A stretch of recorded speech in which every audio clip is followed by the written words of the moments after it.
Hello বন্ধুরা, আজকে আমি শোল মাছ রান্না করছি। দেখো, বাজার থেকে বড় বড় শোল মাছ এনেছিলাম কেটে। শোল মাছটাকে ধুয়ে নুন, হলুদ, লঙ্কা গুঁড়ো, তেল দিয়ে ভালো করে মাখিয়ে নিচ্ছি।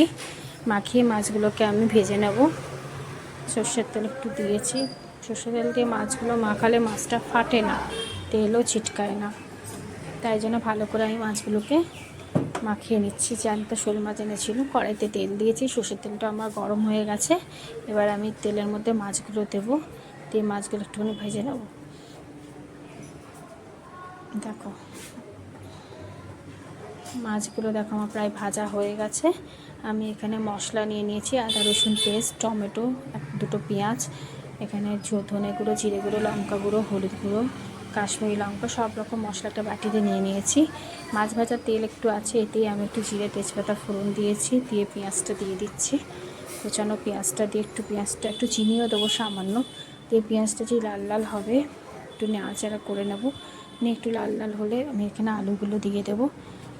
আলু তোমরা চাইলে শুধুও করতে পারো, আমি একটা আলু দিয়েছি। দিয়ে আলুটা দিয়ে নাড়াচাড়া করে মশলাগুলো দিয়ে দেবো। এবার আমি এখানে আলু দেখো কেটে রেখেছি সরু সরু করে, এই আলুগুলো দিয়ে দেবো। এখানে মাছ ভাজাও রেডি, আলুও রেডি, মশলাও রেডি।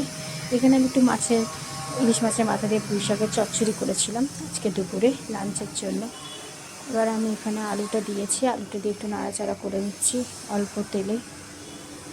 আমি এখানে কিন্তু আলাদা করে আর তেল দিইনি, মাছ ভাজার যে তেলটা ছিল সেটাতেই আমি অল্প তেলেই করবো বলে আর আমি তেল দিইনি। দেখো আলুটা আমার লাল লাল হয়ে গেছে। আলুটাতে নুন হলুদ দিয়ে মশলাগুলো, সব উপকরণগুলো দিয়ে দিলাম। দিয়ে একটু নাড়াচাড়া করে মশলাটা ভালো করে কষিয়ে নেব। একটু জল আর একটু দিয়ে দিচ্ছি।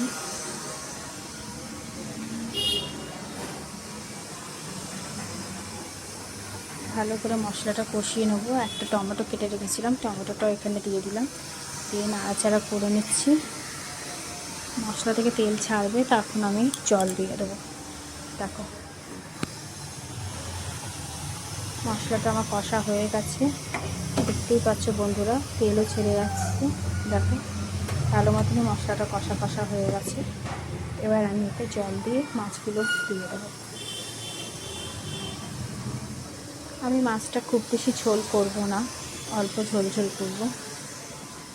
এবার আমি ঝোলটা ফুটলে মাছগুলো দিয়ে ঢাকা দিয়ে দেবো, যাতে আলুটা অর্ধেক সেদ্ধ আমার হয়ে গেছে। যেহেতু আলুটা সরু সরু করে কাটা আছে, কষাতে কষাতেই সেদ্ধ হয়ে গেছে। এবার আমি জলটা দিয়েছি, মাছগুলো দিয়ে দিচ্ছি, দিয়ে ঢাকা দিয়ে দেবো। তোমরা চাইলে মাছের মধ্যে একটু ধনেপাতাও চেষে দিতে পারো। তোমাদের যদি রেসিপিটা ভালো লাগে তাহলে এইভাবে তোমরা বাড়িতে শোল মাছের ঝোল বানিয়ে ফেলো। দেখতে খুব সুন্দর টেস্টি লাগে খেতে, অল্প মশলায় খুব তাড়াতাড়ি হয়েও যায়। তোমরা চাইলে আলুও দিতে পারো, নাও দিতে পারো। আবার তোমরা চাইলে এখানে শুধু আদা জিরে ধনে বাটা দিয়েও করতে পারো। দেখো শোল মাছ রেডি।